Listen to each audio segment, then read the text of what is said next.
évolution, nous pouvons signaler d'abord que les officiers étaient dans la catégorie des intouchables parce qu'il fallait attendre justement que l'auditeur militaire vienne de Kisangani jusqu'ici, ça c'est de 1. Et c'est pour ça que dans le travail accompli, abattu, on a visé à ce que les officiers ne soient plus des intouchables. Donc ils étaient, effectivement, quand ils commettaient des forfaits, ils étaient effectivement interpellés, appréhendés et même déférés devant la cour militaire. Et bien entendu, nous avons eu à lutter également contre ceux qui participaient au mouvement insurrectionnel. Et ceux-là, donc, tous ceux qui étaient dans les milices et autres, ont dû être inquiétés. Mais je dois signaler pour les officiers, il y a une particularité. Quand nous avons commencé à les inquiéter, je pourrais signaler qu'il y a 2 ou 3 axes. D'abord, nous avons commencé par inquiéter par rapport aux effectifs. Il y avait un nombre qui n'était pas correct avancé par les officiers, donc il fallait inquiéter ces officiers qui trompaient, en réalité ils trompaient même la hiérarchie. Et par rapport aux effectifs, deuxièmement par rapport au détournement des deniers publics. Parce qu'avec des faux effectifs, c'est qu'ils avaient en retour de l'argent qu'ils bouffaient, qu'ils utilisaient à leur fin personnelle au lieu qu'ils servent à l'armée. Et troisièmement, nous avons estimé qu'il fallait inquiéter également ceux qui étaient dans les cas de perte d'armes. Parce qu'on avait constaté que certaines milices étaient en réalité ravitaillées par des militaires. Et c'est comme ça qu'on a inquiété ces commandants d'unité qui ravitaillaient les milices pour couper court un peu la chaîne d'approvisionnement. Donc ce sont les 3 axes et puis bien entendu on a fait le travail quotidien en ce qui concerne tout ce qui concernait comme infractions militaires pour lesquelles ils étaient reprochés.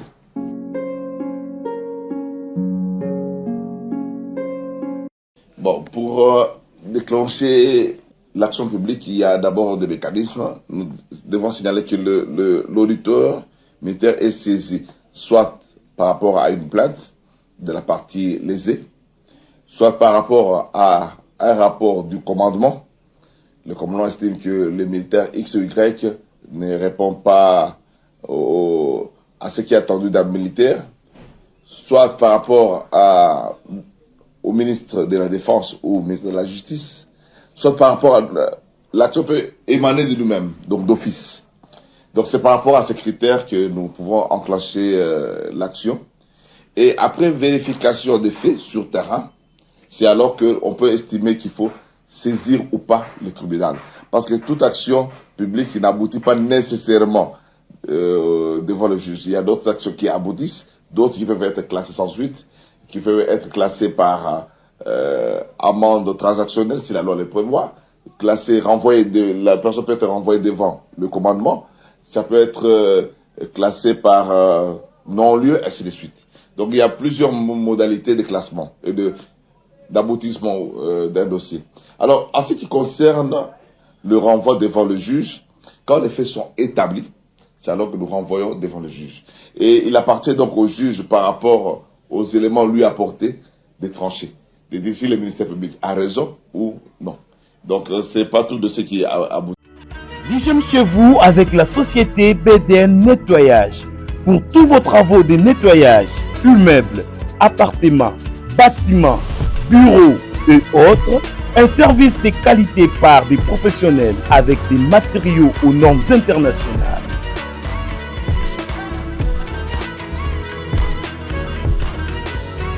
La société BDN Nettoyage offre aussi un service des femmes de ménage expérimentées pour tous vos besoins.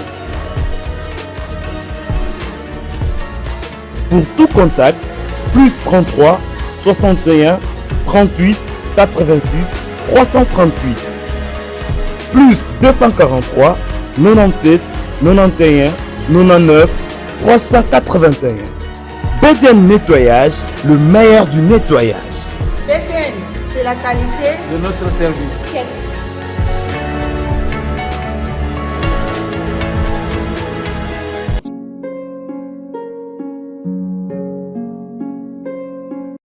Alors, en ce qui concerne les barrières, il y a une distinction à faire. Il y a certains points qui sont en réalité des points de contrôle. Parce qu'à Bunia, on a trouvé, c'était pratiquement une zone où il n'y avait pas assez de contrôle. Alors, il fallait ériger ces barrières pour contrôler les mouvements, le flux migratoire, vérifier s'il ne s'agit pas de miliciens, ainsi de suite. Donc, il fallait ériger ces barrières. Donc, c'est ce qu'on appelle barrières, ce sont en réalité des points de contrôle. Et il y a des bévues, on le sait, il y a des bévues. Et ceux qui ont reproché des bévues, les commandants d'ailleurs, les commandants elles-mêmes, les défèrent devant nous et nous les sanctionnons. Donc, signaler en termes de points de contrôle qu'il y a bévues, il faudrait vérifier par rapport à l'effectivité de ce qui est accompli.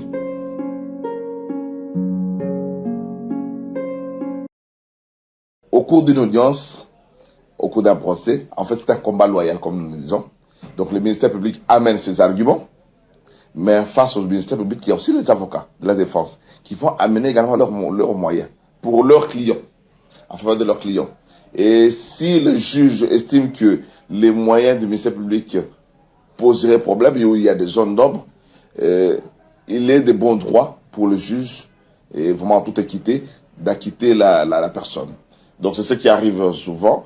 Et des fois, il y a ceux qui peuvent s'énerver pour dire que mais la personne a été déférée devant le juge, et le ministère public a fait sa part, mais pourquoi la personne est remise en liberté? Donc le juge statue par rapport à tous les éléments à charge et à décharge. Et c'est ce que fait d'abord le ministère public, et puis après le juge va le faire, et quand il estime qu'il n'y a pas assez d'éléments, il peut prononcer l'acquittement. Si le ministère public estime que le fait, pour lui il est convaincu que les faits, après audience, selon la dynamique de l'audience, milite à ce qu'il puisse relever appel, il le fait également. Donc, il faudrait apprécier par rapport à cela. Parce que le but, c'est qu'on découvre la vérité. Et que chaque partie fasse son travail. Donc, le ministère public ne peut pas se sentir offensé s'il y a une décision d'acquittement, pas du tout. Par rapport au temps d'enquête, est-ce que nous prenons un peu plus de temps ou moins de temps? Je pourrais dire que nous prenons le temps nécessaire. Parce qu'il faudrait, c'est vrai, entendre la personne ou les personnes accusées ou reprocher des faits, entendre les victimes, entendre les témoins éventuels, entendre toute personne liée à un dossier, et ça prend du temps. Et pour certains cas, il faudrait des descentes judiciaires, donc sur le lieu de crime, il faudrait vérifier. Et pour les cas, par exemple, quand on découvre qu'il y a des fosses communes, il faudrait donc vérifier si les personnes sont effectivement des personnes du village ou des personnes humaines, des victimes humaines, et c'est alors qu'on peut trancher. Donc, dire d'office que ça prend du temps ou pas, c'est par rapport à chaque cas. Il y a d'autres cas, ça nous prendrait peut-être un mois, mais d'autres, ça nous prendrait pratiquement plus de 12 mois.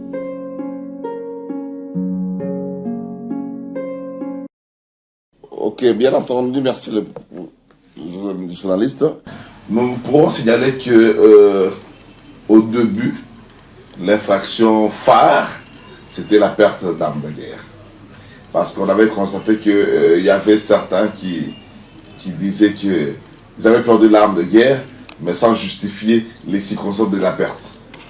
Et on a dû déférer ces cas de perte volontaire ou de perte par négligence devant le juge. Donc c'était l'infraction phare. Et bien entendu, nous pourrons signaler également, comme je l'ai dit au début, les détournements de deniers publics. Là, vraiment, pour l'instant, je ne sais pas, peut-être il y en a encore, mais vraiment ça a été réduit de manière assez visible. Il y a également la violation des consignes, ça c'est une infraction un peu fourre-tout, il y a beaucoup d'infractions à l'intérieur. Ça peut être des déplacements ou des consignes par rapport aux consignes reçues de la hiérarchie. Et nous pourrons signaler également,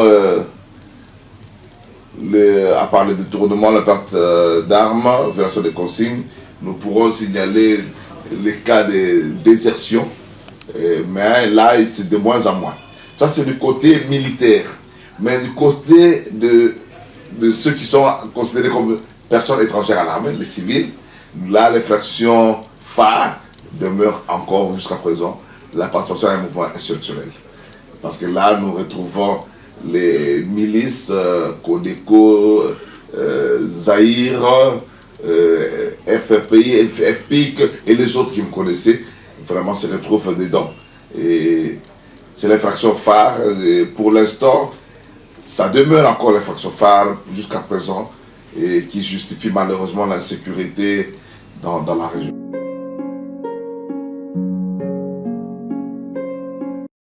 À l'égard des militaires, il y a des piliers sur lesquels repose la justice militaire, parmi lesquels il y a l'exemplarité et la sévérité. Quand nous sanctionnons, nous tenons à ce que cela serve d'exemple, pour qu'il n'y ait pas répétition.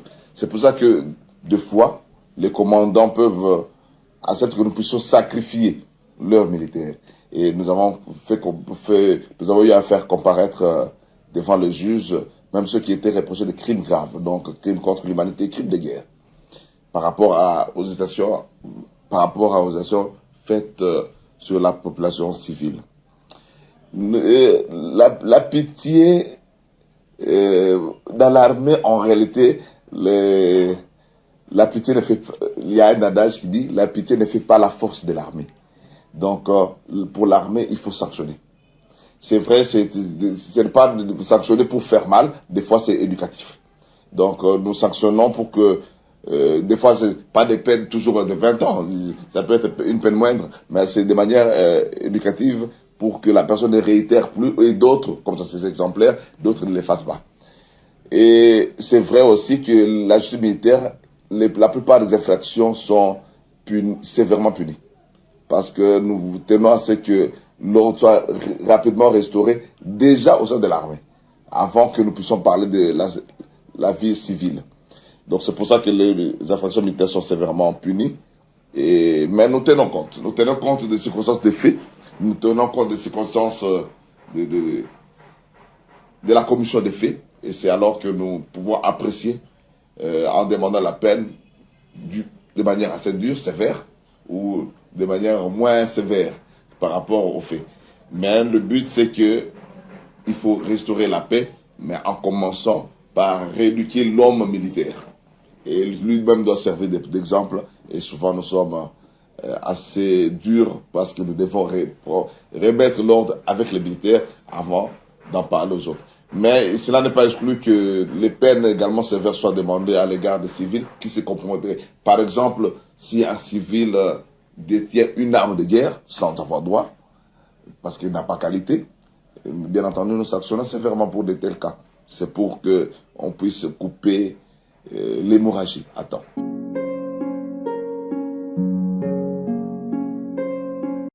Il est vrai que quand les militaires et policiers sont, entre guillemets, victimes, ça ne fait pas trop d'écho au sein de la population, contrairement quand c'est la population civile qui se retrouve victime.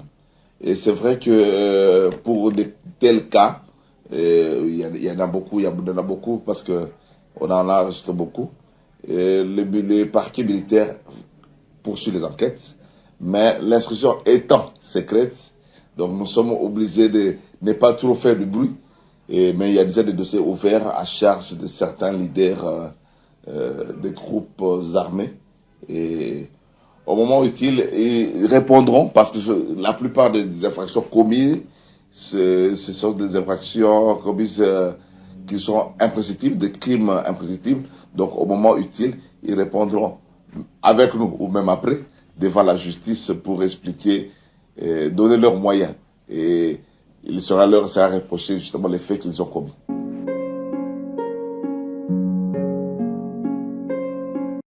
Bon, nous ne sommes pas encore totalement satisfaits, mais quand même, il y a évolution. Nous disons évolution par rapport à l'ampleur du travail. Parce qu'au début, c'est vrai que l'ampleur du travail, quand on a commencé avec l'état de siège, il y avait un peu plus de dossiers. Pratiquement, c'était de lundi à dimanche. Il n'y avait pas beaucoup de répit. Donc le dimanche, après les temps d'aller dans des églises et autres, vraiment, on se remettait vraiment au travail. Mais actuellement, il faut reconnaître qu'il y a une baisse. Et en réalité, nous pourrons noter qu'il y a une baisse d'activité criminelle. Mais bien entendu, il y en a toujours et ça fait mal chaque fois que nous apprenons que on attaque tel coin et les militaires veulent également exercer des représailles. Ça fait mal, mais c'est ça. Le but principal de l'état de siège et même de l'intervention de la justice militaire dans cette machine, c'est la restauration de l'autorité de l'État. On estime que l'autorité de l'État est effritée et que pour cela, le commandement doit venir rapidement, avoir d'autres moyens, et le juge militaire est obligé de sanctionner sévèrement. Et c'est pour ça que même au niveau du gouvernorat, de l'administration, on trouve qu'il y a un gouverneur militaire. Donc en fait, c'est la restauration de l'État et la justice militaire est appelée à accompagner justement cet État.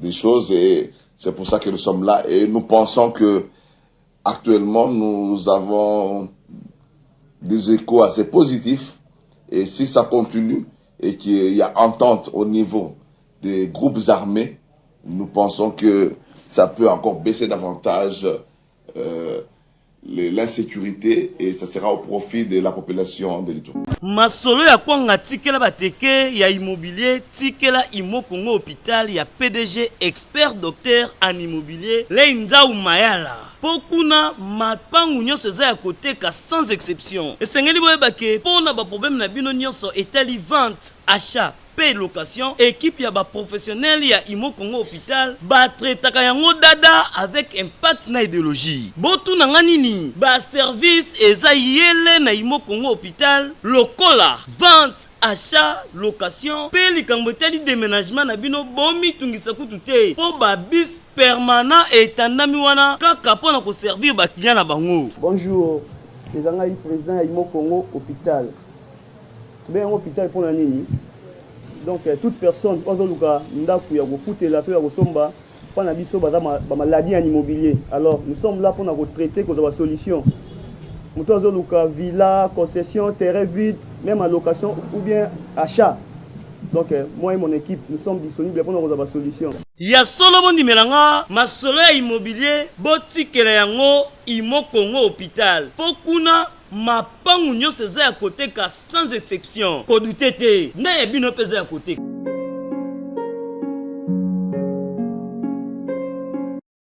Merci. Je me rappelle qu'au début de l'état de siège, avant qu'une partie de matière ou des attributions de la justice militaire ne soit retournée à nos collègues civils, en matière pénale, c'était l'inquiétude de beaucoup. Beaucoup pensaient que avec la justice militaire en Itourie, on serait un peu plus sévère, on va inquiéter tout le monde. Mais non, la justice militaire fait partie de la justice en général, de l'ordre judiciaire, et nous tenons à ce que la justice soit bien rendue. Donc on peut rassurer que nous visons en fait la quiétude, nous visons la paix, nous visons l'ordre public au sein de la cité. Et nous avons comme message qu'en réalité, il faut aimer sa profession, aimer ce qu'on fait, mais aimer et surtout également le pays.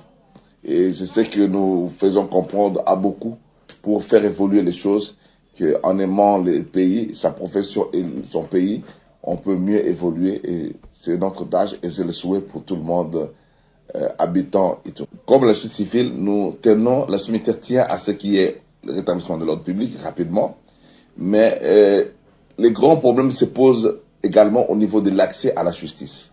C'est ce que vous signalez. Beaucoup ont d'appréhension et ils hésitent. Bon, malheureusement, ils ont peur de l'uniforme et c'est pour ça que beaucoup ne viennent pas dénoncer. Mais il nous appartient de dénoncer, de signaler s'il y a un fait infractionnel et nous sommes appelés justement à réprimer comme le veut ou le signale la loi. Donc il n'y a pas de problème de signaler à la justice un fait. Directement à la justice, en termes de parquet ou même à la police, les faits nous seront communiqués et nous allons réagir conformément à la loi.